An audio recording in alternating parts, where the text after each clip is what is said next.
Hello and welcome everyone to First Post America. I'm Eric Hammond. We're live in the nation's capital of Washington, D.C. And over the next few minutes, we'll take you from the United States and around the world, covering all the top stories of the day.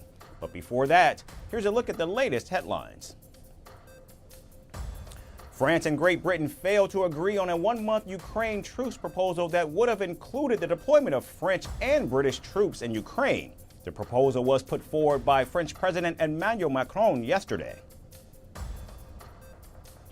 The United States to impose an additional 10% tariff on Chinese goods starting tomorrow, resulting in cumulative 20% tariffs. Beijing responds with retaliatory tariffs of its own on American agricultural products. Thailand hosts its largest annual military exercise, inviting troops from the United States, South Korea, and Singapore. Over 8,000 troops from 30 countries are participating in the drills. Uganda deploys more troops to eastern regions of the Democratic Republic of the Congo at the request of the Congolese army. Fighting continues as both sides refuse to sit for a dialogue. And Haitian police kill several gang members after launching a large-scale operation in areas controlled by powerful gang leader Jimmy Cherizier. State media says military drones with explosives are being used in the operation.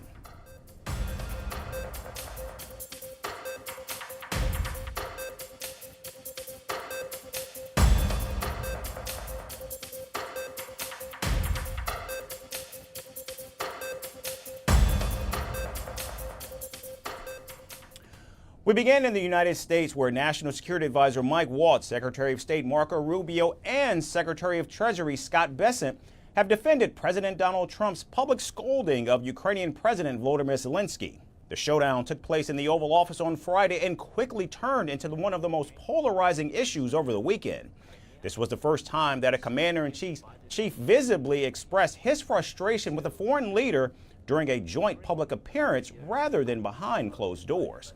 The explosive exchange between President Trump and President Zelensky followed weeks of frustration from the White House over Ukraine refusing to sit for peace talks with Russia. Now, adding fuel to the fire was Vice President JD Vance, who repeatedly accused President Zelensky of not being thankful for receiving U.S. military aid and funding. The problem is, I've empowered you to be a tough guy. And I don't think you'd be a tough guy without the United States. And your people are very brave. But you're either going to make a deal or we're out. And if we're out, you'll fight it out. I don't think it's going to be pretty, but you'll fight it out. But you don't have the cards. But once we sign that deal, you're in a much better position. But you're not acting at all thankful. And that's not a nice thing. I'll be honest, that's not a nice thing. Now, many in the Trump camp are now saying that President Zelensky's attitude and rejection of the mineral deal 3 times is to be blamed for the friction. The 40-minute-long planned conference started with handshakes and smiles, but quickly turned into a fiery argument. First of all, during the war, everybody has problems. Even you, but you have nice ocean and don't feel now, but you will feel it in the future. God bless. You don't know that. God bless. God bless. You will not have a war. Don't tell us what we're going to feel. We're trying to solve a problem. Don't tell us what we're going to feel. I'm not telling you. Because you're in no position to dictate that. That's exactly what you're doing. You're in no position to dictate what we're going to feel. With us, you start having cards. Right now, you don't. You're playing cards. You're playing cards. You're gambling with the lives of millions of people. You're gambling with World War III. You're gambling with World War III. And what you're doing is very disrespectful to the country, this country, that's backed you far more than a lot of people said they should have. Have you said thank you once? This entire meeting? No, in this entire meeting, have you said thank you? Today. You went to Pennsylvania and campaigned for the opposition in October. Offer some words of appreciation for the United States of America and the president who's trying to save your country. Please, you think that if you will speak very loudly about the war, He's not speaking loudly. He's not speaking loudly. Your country's in big trouble. Can I Wait a minute. No, you've done a lot of talking. Your country is in big trouble. I know. You're not winning. You're not winning this. You have a damn good chance of coming out okay because of us. Mr. President. Now it's been more than 3 days since the heated face-off in the White House, and the Ukrainian president cut short his trip in Washington and did not attend the working lunch that was scheduled right after the press conference with President Donald Trump. President Zelensky then visited London and met several European leaders who assured him of their support. However, last night, President Zelensky announced that he would like to salvage broken ties with the president. If the President of the United States of America will invite me for a constructive dialogue, I represent the interests of a country that heavily depends on support from partners. So of course, if I am invited for a constructive dialogue, for solving real problems, for serious questions and real resolute actions and answers, I will be out of respect for America, American people, the President, and the two parties. Several European leaders have in fact embraced President Zelensky after that showdown at the White House. And now it remains to be seen whether President Donald Trump will try and rebuild his relations with the Ukrainian leader or permanently fracture ties between Washington and Kyiv. The Trump-Zelensky skirmish over the weekend wasn't just about being grateful or even thankful. Amid the chaos, it also highlighted that in Washington, wars aren't only fought on battlefields. Sometimes they unravel in thread and fabric. The Ukrainian leader's no-suit attire set off a storm which even engulfed billionaire Elon Musk and his fashion choices. However, the apparel concern wasn't just limited to Washington. An Ohio Republican candidate for governor, Vivek Ramaswamy, also received backlash for his barefoot appearance during an old interview. Calling him uncivilized and anti-American, critics question, shouldn't the schooling of clothes begin at home? Our next report goes further.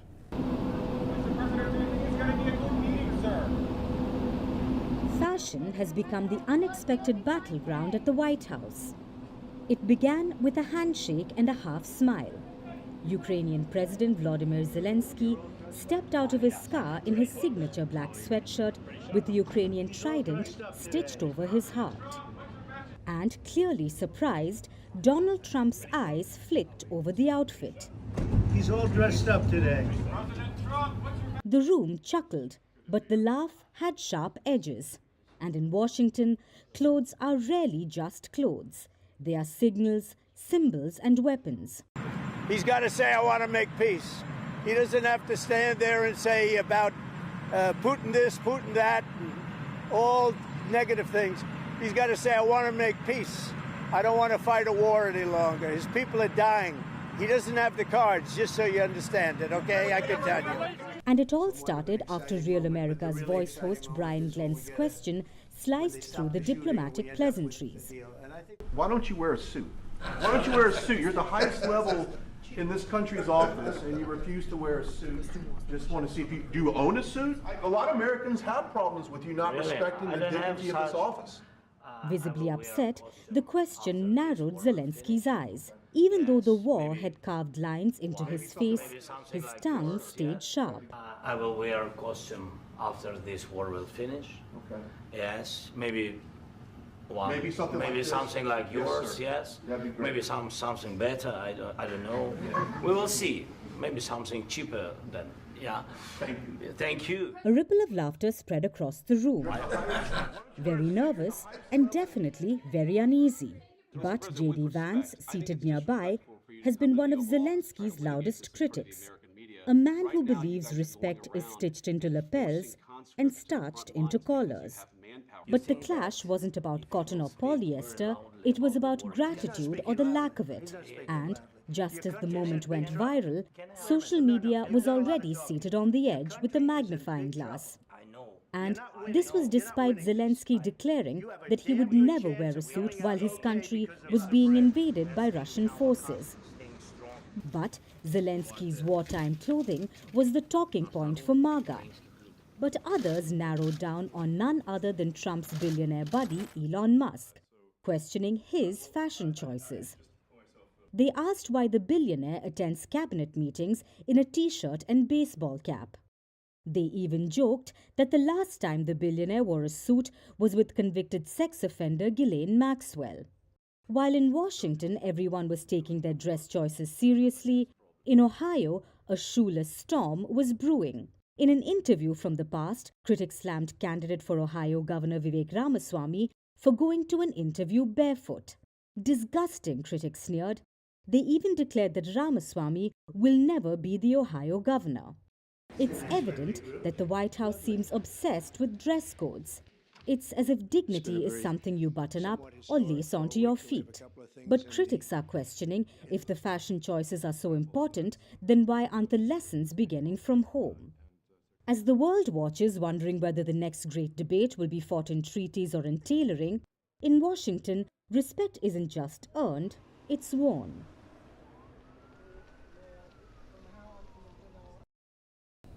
Vice President JD Vance and his family were in Vermont over the weekend for a skiing vacation. However, they were greeted by hundreds of protesters. In fact, many accused Vance of being an embarrassment for disrespecting Ukrainian President Zelensky. In fact, one skier even casually asked the vice president how it felt to be Putin's puppet. Hundreds held signs in support of Ukraine, while many chanted slogans aimed at the vice president, telling him to go ski in Russia. Ski Russia because JD Vance has no friends in Vermont, but he's got lots of them in Russia, so he should go there for vacation. We wanted to give him a positive welcome rally of support of Vermonters in the process and the things that him and President Trump are doing for our great country. And though the demonstrations were in fact planned days in advance, they were energized on Saturday after the fiery White House exchange on Friday. Vice President Vance led the attack on President Zelensky before President Trump even joined the fray. The meeting had largely been cordial until Vice President spoke up and accused President Zelensky of campaigning for the Democrats during the 2024 presidential election. Notably, the Ukrainian leader did visit an ammunition factory in the crucial swing state of Pennsylvania before meeting then Vice President Kamala Harris at the White House. However, it must be noted that the Ukrainian president was only meeting incumbent office holders as part of protocol and was not campaigning for Democrats. Now, after the spat with President Zelensky, it wasn't just the vice president who took a break just 6 weeks into taking office. After publicly reprimanding his Ukrainian counterpart, President Donald Trump was seen golfing at his Mar-a-Lago estate in Florida. And while the commander-in-chief golfed in the Sunshine State, hundreds protested outside the White House.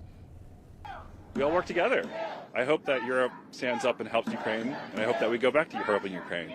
If we let them in the dust, that's a terrible history. I don't want that to be a reality, so I'm going to say no to it, however I can. Well, unfortunately, I'm so incredibly impressed with Zelensky. He handled that situation so well in the Oval Office, but what Trump did was a disgrace to the United States, to the world. What he did really deserves a big response from everybody, and that's what I'm here for today. Is I just want to be heard, and I want people to pay attention. And now, as world leaders drum up support for President Zelensky, President Trump and JD Vance are facing backlash at home for how they publicly interacted with a foreign leader who was invited by the White House. Vance's attack on a visiting head of state is completely atypical and unprofessional for a U.S. vice president, a position that is largely seen as ceremonial with no other duties as outlined in the U.S. Constitution than to offer tie-breaking votes in the U.S. Senate. And JD Vance has gone from once comparing Donald Trump to Hitler just 8 years ago to now openly becoming a political brawler for the 47th president. What a difference 8 years make. President Trump's billionaire buddy Elon Musk now finds himself at the center of a political storm. Across the U.S., furious demonstrators are targeting Tesla showrooms, protesting his deep ties to the Trump administration. And Musk's role in slashing government spending through DOGE has ignited outrage, with critics accusing him of overstepping democratic boundaries. From New York to Texas, activists are urging boycotts while Tesla faces vandalism and plummeting stock prices. Here's more from across the country.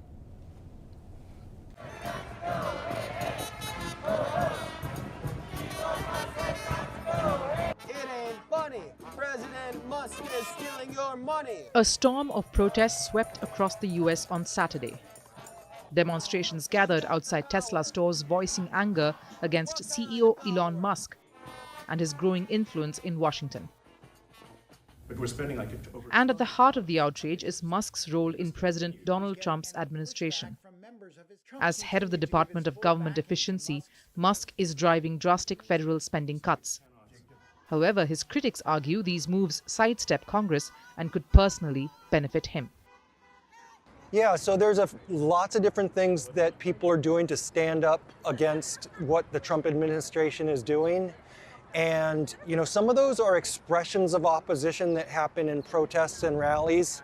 But when you do it right in front of a showroom door, that takes it from an expression of opposition to direct action and resistance against the Musk and all the terrible things that he is doing. More than 50 protests were listed on the website Tesla Takedown, a hub for activists.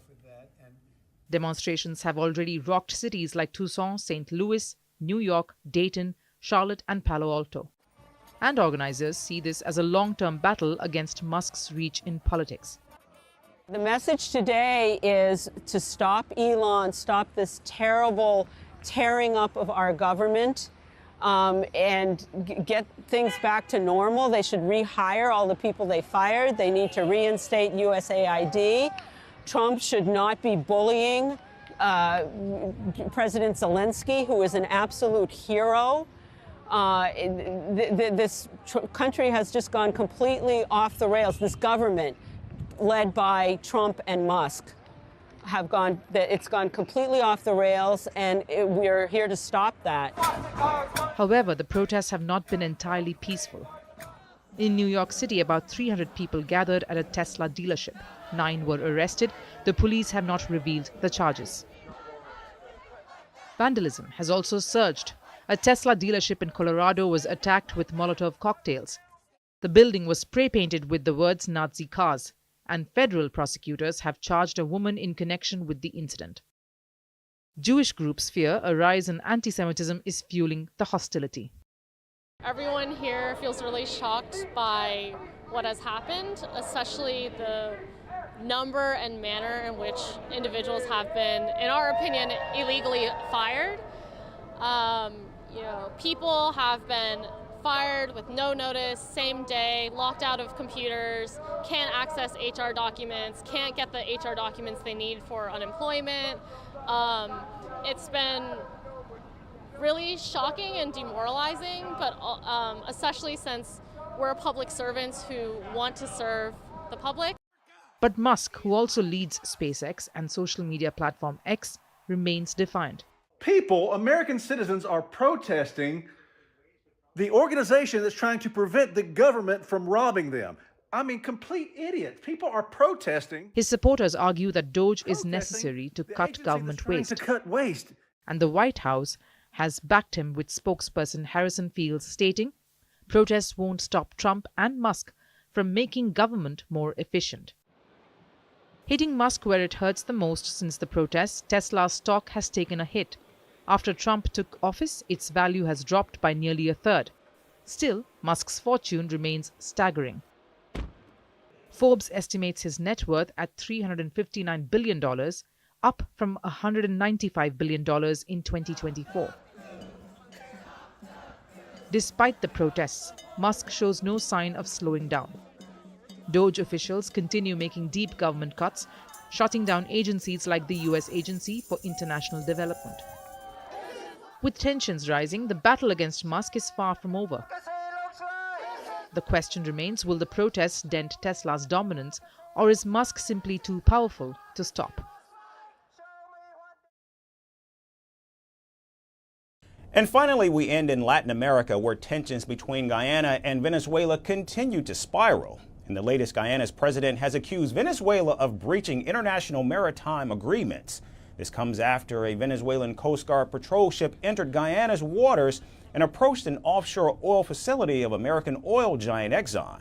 Now, in response, Guyana activated its military and even raised a diplomatic complaint against Venezuela.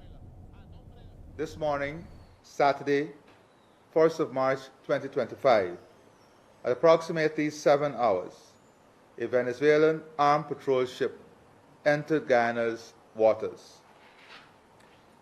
During this incursion, the Venezuelan vessel approached various assets in our exclusive waters. Our assets and FPSO Prosperity are operating lawfully within Guyana's exclusive economic zone. The patrol vessel transmitted a radio message declaring that the FPSO was operating in what it termed disputed international waters. Guyana has now deployed its Coast Guard ships along with air assets to protect the oil-producing facility. We have already deployed air assets within our exclusive economic zone and within our exclusive waters. The Coast Guard is also in the process of being deployed. Guyana remains committed to peace and the rule of law. We will continue to pursue diplomatic solutions, but we will not tolerate threats to our territorial integrity. Meanwhile, the White House has in fact taken notice of the recent escalation in tensions between Guyana and Venezuela. And taken to social media platform X, the State Department threatened Maduro with severe consequences over the further provocations. The administration doesn't recognize Nicolas Maduro as the president of Venezuela and has accused him of electoral fraud and voter suppression in last year's election that he contentiously won. Since returning to the White House, President Donald Trump has in fact slapped fresh sanctions on Maduro, despite the Venezuelan leader agreeing to take back illegal migrants deported by the Trump administration. If one day the Americans want to have a respectful dialogue between equals, we'll do it. We have already done it without any problems. But if Americans want to stay on the path of supporting violence and fascism in Venezuela, to continue with sanctions, it's their problem. We'll stay on our path of independence, sovereignty, peace, work, development, and harmony. And now tensions between Guyana and Venezuela have been escalating since President Donald Trump returned to office. In fact, last month, Venezuelan gangs shot and injured at least 6 Guyanese troops. Caracas claims all of the oil-rich Essequibo region, which is nearly 2/3 of the total territory of Guyana and has been under Georgetown's control since 1966. Maduro has repeatedly threatened to annex the region by force, while the United States and other Caribbean nations, as well as the United Nations, recognizes Essequibo as Guyanese territory. That's First Post America for this Monday. I'm Eric Ham signing off from our studios in Washington, D.C. Thanks everyone for tuning in.